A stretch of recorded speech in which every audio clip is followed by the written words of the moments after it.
Ah, les copains. Comme c'est bon de come home. Après trop de goguettes à Paris, ma sérénité printanière me ravit. Heureuse de retrouver Toulouse et ma bande d'amis.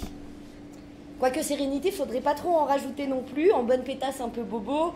Dès qu'il fait à nouveau beau, je ressors mes poum-poum shorts, je montre mes escalopes, et c'est pas pour autant que flirter à ciel ouvert me rendra plus paisible ou moins guerrière.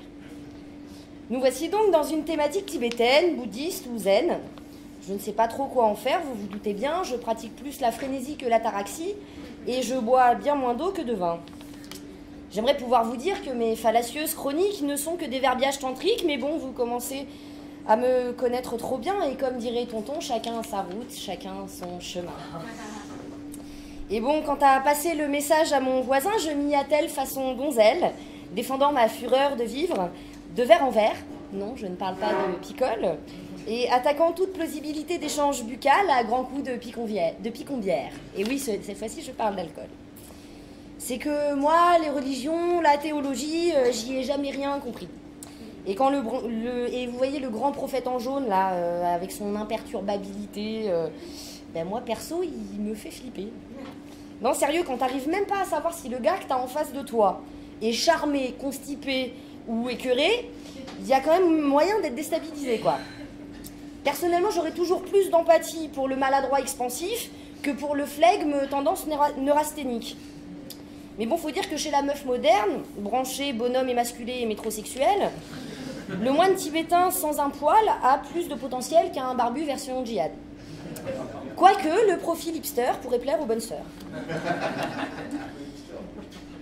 Je ne vous dirai pas que le Kama Sutra n'a plus de secret pour moi, mais c'est vrai que j'aimerais bien mieux le potasser avec une personne, plutôt que de continuer à allonger la liste de qui m'a troussé. Mais pour trouver une perle, il faut bien ouvrir une montagne d'huîtres, et c'est pas parce que le mollusque est bon que ça passera aussi bien à la digestion. L'audace, c'est la vie c'est salace, donc l'audace se doit d'être salace pour être efficace. Savoir s'emparer des possibilités, savoir désamorcer de la frustration et oser parler à un garçon, ce n'est pas se dénigrer, non. C'est simplement se laisser une chance de vibrer et de peut-être trouver la fréquence pour une histoire plus longue que juste une danse. Et peu importe si on ne saura jamais avant, si le mec deviendra con et bedonnant.